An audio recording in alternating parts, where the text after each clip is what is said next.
नमस्कार दोस्तों। आज का हमारा टॉपिक है व्हाट इज़ यूटिलिटी। उपयोगिता क्या है। आइए हम इससे संबंधित कुछ महत्वपूर्ण बातों का अध्ययन करते हैं। उपयोगिता किसी भी वस्तु या सेवा द्वारा एक विशिष्ट आवश्यकता को संतुष्ट करने की शक्ति को हम उपयोगिता कहते हैं। वस्तु की वह शक्ति जो मानवीय आवश्यकता को संतुष्ट करे उपयोगिता कहलाती है। Want satisfying power of it commodity is called utility. दोस्तों, आप जानते हो कि कुछ ऐसी गुड्स होती है जिनमें मानवीय आवश्यकता को संतुष्ट करने की शक्ति नहीं होती, तो उसे हम उपयोगिता नहीं कहते। यदि वह वस्तु मानवीय आवश्यकता को संतुष्ट करती है तभी हम उस वस्तु को उपयोगिता वस्तु कहते हैं। उपयोगिता एक सापेक्षिक धारणा है। यह व्यक्ति, स्थान, मौसम, रूप, ज्ञान, स्वामित्व इत्यादि तत्वों पर परिवर्तन होने पर परिवर्तित हो जाती है। जैसा कि हमारे यहाँ पे अभी सर्दी का मौसम जाने वाला है, तो जो सर्दी के मौसम में वुलन कपड़ों की जो उपयोगिता हमारे लिए होती थी, जैसे ही गर्मी का मौसम आएगा वैसे ही इसकी उपयोगिता जीरो हो जाएगी। तो इसलिए समय के आधार पर हम देखें तो समय के आधार पर इसमें परिवर्तन होने पर उसकी गुड्स की मनुष्य की आवश्यकता को शांत करने या संतुष्ट करने की जो शक्ति है उसमें भी परिवर्तन आ जाता है। इसलिए जब मनुष्य की आवश्यकता को यदि वह संतुष्ट नहीं कर पाता है तो वह उपयोगिता को सर्जित नहीं करेगा। तो इसलिए अभी वर्तमान में जो हमारे लिए वुलन कपड़ों की जो उपयोगिता है वह गर्मी के मौसम में उसकी उपयोगिता हमारे लिए नहीं रहेगी। तो मौसम के आधार पर हम बात करें तो उपयोगिता मौसम के ऊपर भी डिपेंड करती है। उपयोगिता व्यक्ति विशेष पर भी डिपेंड करती है। जैसा कि आपने देखा होगा कि जब दो व्यक्ति या दो से ज़्यादा व्यक्ति होते हैं, उनको यदि किसी एक गुड्स का यदि कंजप्शन करना हो तो एक व्यक्ति के लिए वह गुड्स बहुत ही महत्वपूर्ण होती है, या हम ये कहें कि उसकी जो आवश्यकता है उसके अनुरूप होती है। पर यदि वही वस्तु दूसरे व्यक्ति के लिए अनुरूप नहीं है तो वह उसके लिए उपयोगिता सर्जित नहीं करती है। इसलिए जो वस्तु है या वस्तु में जो मनुष्य की आवश्यकता को शांत करने का गुण है वह व्यक्ति विशेष पर भी निर्भर करता है। इसके अलावा हम स्थान विशेष की बात करें तो उपयोगिता स्थान के आधार पर भी परिवर्तित होती है। जैसे हम जानते हैं कि गर्मी के मौसम में हमारे यहाँ पर वुलन कपड़ों की उपयोगिता है वो नहीं रहेगी, पर वही वुलन कपड़े यदि हम अमेरिका, ब्रिटेन, इंग्लैंड इनकी बात करें तो यहाँ पर वुलन कपड़ों की उपयोगिता उस समय भी विद्यमान रहेगी। तो जैसे ही स्थान परिवर्तित हो जाता है तो वुलन कपड़ों की डिमांड वो बढ़ जाती है या उनकी उपयोगिता सर्जित हो जाती है। इसमें रूप, ज्ञान, स्वामित्व इत्यादि तत्वों में परिवर्तन आने पर इसमें यूटिलिटी में परिवर्तन हो जाता है। जैसे यदि लकड़ी हमारे पास में पड़ी हो तो उसके लिए हमारे लिए कोई उपयोगिता नहीं है, पर यदि उसी लकड़ी को यदि चेयर के रूप में, टेबल के रूप में यदि हमारे सामने प्रस्तुत कर दी जाए तो वह हमारे लिए बहुत ही महत्वपूर्ण उपयोगिता का सर्जन करती है। तो इस प्रकार से यदि रूप और ज्ञान में परिवर्तन यदि आ गया, स्वामित्व में परिवर्तन आ जाता है तो उससे भी उपयोगिता में परिवर्तन आता है। तो यह एक उपयोगिता सापेक्षिक धारणा है, रिलेटिव कॉन्सेप्ट है। उपयोगिता व्यक्ति पर निर्भर करती है, अतः उपयोगिता व्यक्तिनिष्ठ सब्जेक्टिव धारणा है जिसका अर्थ लाभदायकता से नहीं लगाया जा सकता। यानी जो उपयोगिता है, अब यहाँ पर आप ध्यान दीजिएगा कि जो उपयोगिता है वो लाभदायकता से मतलब नहीं है। उपयोगिता और लाभदायकता अलग अलग चीज़ होती है। लाभ से मतलब आप जानते ही हो कि जो वस्तु हमें प्रॉफिट प्रदान करती है उसे हम लाभदायक वस्तु कहते हैं, पर यहाँ पर उपयोगिता का मतलब होता है कि वह वस्तु जो मनुष्य की आवश्यकता को संतुष्ट करती है उसे हम उपयोगिता से संबंधित करते हैं। जैसे कि मान लीजिए कि ये शराबी है, वह शराब का सेवन करता है तो वह व्यक्ति के लिए हानिकारक होती है, परंतु उस शराबी के लिए उस शराब की उपयोगिता सर्जित कर रहा है, इसलिए शराब है वो उस शराबी के लिए उपयोगी वस्तु के रूप में वह काम में लेता है। तो इस प्रकार से जो उपयोगिता का जो कॉन्सेप्ट है वह लाभदायकता से नहीं लगाया जाता है। आगे हम देखें तो यह उपभोग से पूर्व की अवस्था से संबंधित धारणा है और उपभोग के पश्चात व्यक्ति को संतुष्टि प्राप्त होती है। इसलिए यह अनुमानित संतुष्टि का माप है, वास्तविक संतुष्टि का माप नहीं है। कि जब आप किसी भी गुड्स को जब आप कंज्यूम करते हो और मार्केट में जब परचेज करने के लिए जाते हो तो आप उस वस्तु को परचेज करते हो जिसमें आपकी आवश्यकता को अधिक संतुष्ट करने का गुण विद्यमान होता है। पर जब आप उसको परचेज कर लेते हो तो आप अपने आप पर जो डिसीजन है उस पर आप सोचते हो कि जो मैंने जो सोचा था कि इस वस्तु से इतनी उपयोगिता या ये हमारे इस लेवल पे काम में आएगी, पर वह उस रूप में उसकी उपयोगिता हमें प्राप्त हो यह आवश्यक नहीं है। तो इसलिए जो उपयोगिता है, वो उपयोगिता की जो धारणा है, यह अनुमानित संतुष्टि का माप है, जबकि वास्तविक संतुष्टि को प्रदर्शित नहीं करता है। तो यहाँ ध्यान रखिएगा कि यह अनुमानित संतुष्टि होने के कारण ही जब आप किसी गुड्स को परचेज करते हो तो जिससे आपको ज़्यादा संतुष्टि प्राप्त होती है, तो अनुमानित जो संतुष्टि सर्वाधिक जिस वस्तु में होगी उसी वस्तु को आप परचेज करते हो और फिर उसका कंजप्शन करते हो। पर वास्तव में कितनी संतुष्टि हमें प्राप्त होती है, यह जरूरी नहीं कि जो हमने अनुमान लगाया उसके बराबर ही हो, कम भी हो सकती है और ज़्यादा भी हो सकती है।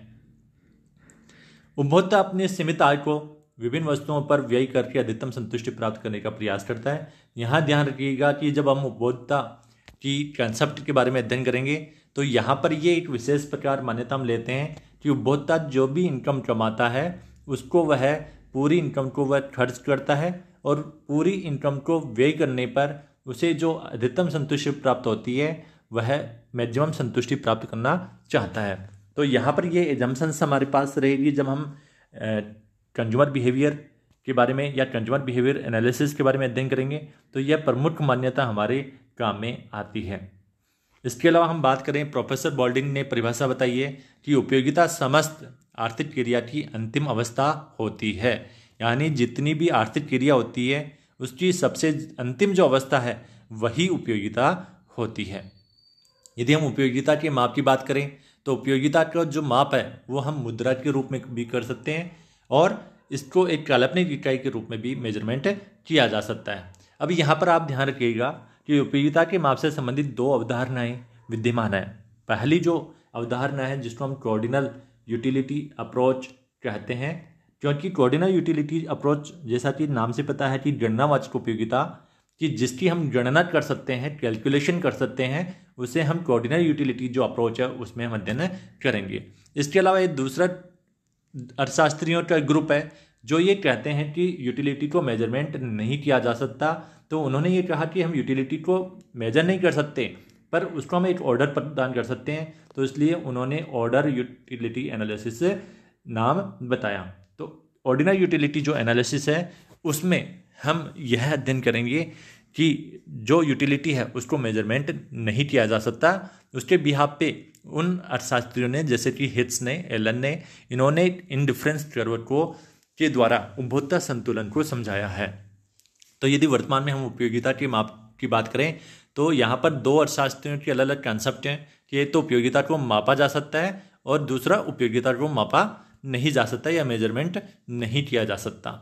यदि हम मेजरमेंट की बात करें तो उपयोगिता को मुद्रा के रूप में मापा जा सकता है और दूसरा एक काल्पनिक इकाई जिसे हम यूटिलस के रूप में कहते हैं उसके रूप में भी मापा जा सकता है। यदि हम मुद्रा के रूप में यदि मापना चाहें तो इसके अनुसार उपभोक्ता किसी वस्तु की इकाई विशेष को प्राप्त करने के लिए जितनी मुद्रा वह देने के लिए तैयार होता है, तत्पर होता है, वह उस वस्तु की इकाई की उपयोगिता का माप होती है। यानी जब मार्केट में आप परचेज करने के लिए किसी गुड्स को आप परचेज करने के लिए जाते हो, आप देखते हो कि जब आप कोई भी ड्रेस आप परचेज करते हो तो जिस ड्रेस को परचेज करने में आपको यूटिलिटी सर्वाधिक मिलती है तो आप उसके लिए जितना पैसा देने के लिए तैयार हो जाते हो तो वही आपके लिए क्या होती है, उपयोगिता सर्जित करती है। तो जितना आप पैसा त्याग करने के लिए तैयार होते हो, जैसे कि कोई मकान या आपने देखा होगा कि बोली जब लगती है तो जो बहुत सारे बिजनेसमैन हैं वो अलग अलग अपनी प्राइस जब वो बढ़ाते जाते हैं, वो तब रुक जाते हैं जब उनको लगता है कि नहीं ये हमारी मैक्सिमम प्राइस हमने बता दी है जिससे इस वस्तु या प्रॉपर्टी की जो प्राइस है वो हमें संतुष्टि प्रदान करती है, तो वह वहाँ पर जाकर उनकी बोली वो रुक जाती है। तो इस प्रकार से जो आप मार्केट में जब डिफरेंट गुड्स परचेज करते हो तो आपने देखा होगा कि कुछ ऐसी गुड्स आपको पसंद आ जाती है जिसके बारे में आप कहते हो कि नहीं मैं 2 रुपये या अधिक प्राइस जब वो देने के लिए तैयार हूँ, तो उसमें आपको जो संतुष्टि मिलती है वो उस मूल्य के बराबर मिलती है जितना आप त्याग करने के लिए तैयार हो। तो उपयोगिता को त्याग की तत्परता के आधार पर मापा जाता है और यह एक इकाई विहीन धारणा है। तो यहाँ पर भी महत्वपूर्ण बात यह है कि यह एक इकाई विहीन धारणा है। इकाई विहीन का मतलब होता है कि आप जब यूटिलिटी को मेजर करते हो तो इसमें जैसे कि जब आप समय को सेकंड्स हावर्स में यदि आप मेजर करते हो, इसके अलावा दूरी को मीटर में आप मेजर करते हो, उस प्रकार से जब उपयोगिता को हम मेजर करते हैं तो इसमें हम कोई भी इकाई आगे नहीं लगाते हैं।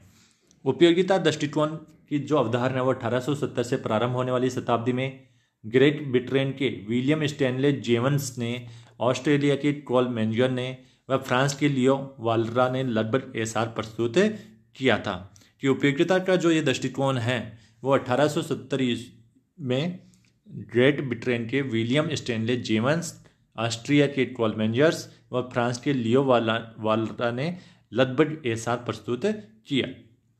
बाद में कुछ अर्थशास्त्रियों ने उपयोगिता को मापनीयता को चुनौती दी और इसे असंभव तथा अनावश्यक बताया। इन्होंने तटस्थता वक्र विश्लेषण प्रस्तुत किया जो उपयोगिता विश्लेषण का एक विकल्प माना जाता है। मैंने आपको पहले ही बता दिया था कि इंडिफरेंस कर्व विश्लेषण एनालिसिस है वो प्रस्तुत किया था हिट्स और एलन ने, तो उसके आधार पर इन्होंने उपयोगिता को जो मेजरमेंट किया जा सकता है उसको चुनौती प्रदान की थी।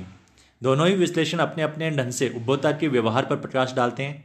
तो आगे हम देखेंगे जो हमने एजम्पशंस यहाँ पे ली है, आप जैसा कि आपको पहले बताया था कि यह एक कंज्यूमर बिहेवियर का जब अध्ययन करते हैं तो यहाँ पर उपभोक्ता से संबंधित एक प्रमुख रूप से मान्यता ली जाती है कि उपभोक्ता अपनी सीमित आय को विभिन्न वस्तुओं पर व्यय करके अधिकतम संतुष्टि प्राप्त करने का प्रयास करता है। यह मान्यता दोनों ही अप्रोच में चलेगी, ऑर्डिनरी यूटिलिटी अप्रोच और ऑर्डिनरी यूटिलिटी अप्रोच में। अब यहाँ पर हम देखें तो ऑर्डिनरी यूटिलिटी अप्रोच क्या है। इसमें उपयोगिता को मापा जा सकता है मनी फॉर्म में या एक काल्पनिक इकाई यूटिलिस फॉर्म में, उसे हम गणनावाचक उपयोगिता विश्लेषण में अध्ययन करते हैं। जबकि कर्मवाचक जो विश्लेषण है ऑर्डिनरी एनालिसिस है वो इंडिफरेंस कर्व विश्लेषण के माध्यम से दो वस्तुओं के विभिन्न संयोगों से प्राप्त होने वाली कुल उपयोगिता को अधिक या कम रूप में व्यक्त किया जाता है, इसलिए इसे कर्मवाचक विश्लेषण कहते हैं। अतः उपयोगिता विश्लेषण गणनावाचक व तटस्थता वक्र विश्लेषण क्रमवाचक होता है, ऑर्डिनल होता है। तो इस प्रकार से हम देखें कि जो उपयोगिता है उसको मेजरमेंट के रूप में जब हम स्टडी करेंगे तो वहाँ मार्शल की गणनावाचक उपयोगिता विश्लेषण की बात करेंगे। इसके अलावा जब हम उपयोगिता को मेजरमेंट नहीं कर सकते उस अवधारणा का अध्ययन करेंगे तो उसमें हम इंडिफरेंस कर्व के माध्यम से ऑर्डिनल एनालिसिस अप्रोच को अध्ययन करेंगे। तो इस वीडियो में हमने यूटिलिटी क्या होती है, यूटिलिटी को मापा जा सकता है या नहीं मापा जा सकता, इसका अभी तक हमने अध्ययन किया है। अब इसके अलावा हम कुछ और थोड़ी सी बातों का अध्ययन करते हैं कि जो उपयोगिता है, हिंडन के अनुसार उपयोगिता किसी पदार्थ का वह गुण है जो आवश्यकता को संतुष्ट करता है। तो यहाँ बार बार एक ही चीज़ आएगी क्योंकि उपयोगिता का मतलब ही यही होता है कि पदार्थ या वस्तु का वह गुण जो मनुष्य की आवश्यकता को संतुष्ट करती है उसे हम उपयोगिता कहते हैं। तो यहाँ पर यदि विशेषताएं देखें कि उपयोगिता की क्या विशेषताएं हैं, तो उपयोगिता की सबसे पहली जो विशेषता है वो उपयोगिता का जो संबंध है उपभोग वस्तुओं से होता है। यानी जो उपभोग हम कर सकते हैं केवल उन्हीं वस्तुओं से होता है। नॉन कंज्यूमर गुड की स्थिति में उपयोगिता का कोई मतलब नहीं होता है। दूसरी यदि विशेषता की बात करें तो उपयोगिता वस्तु का वस्तुगत गुण नहीं होता बल्कि वस्तु का निराकार गुण होता है। यानी ये वस्तुगत गुण नहीं है बल्कि एक निराकार गुण है जो हमें दिखाई नहीं देता है। यह हमें केवल उपभोग करने पर एक काल्पनिक संतुष्टि के रूप में हमें प्रदर्शित होता है। इसके अलावा हम बात करें तो उपयोगिता ये सापेक्ष अवधारणा, ये हमने पिछली जो लास्ट स्लाइड है उसमें हमने देखा कि उपयोगिता है वो सापेक्षिक रिलेटिव कंसेप्ट है जो एक कंट्री, टाइम, समय के आधार पर और व्यक्ति के आधार पर और परिस्थितियों के आधार पर कम या ज़्यादा हो सकती है। उपयोगिता का संबंध लाभदायकता से नहीं है बल्कि आवश्यकता को प्राप्त करना या संतुष्ट करना उसकी शक्ति के ऊपर डिपेंड करता है। तो उपयोगिता लाभदायक भी हो सकती है और हानिकारक भी हो सकती है। तो हमने शराबी का या सिगरेट सेवन का हम जब एग्जाम्पल देते हैं तो यहाँ पर आपको पता है कि दोनों ही वस्तुएं क्या है, हमारे शरीर को हानि पहुँचाती है।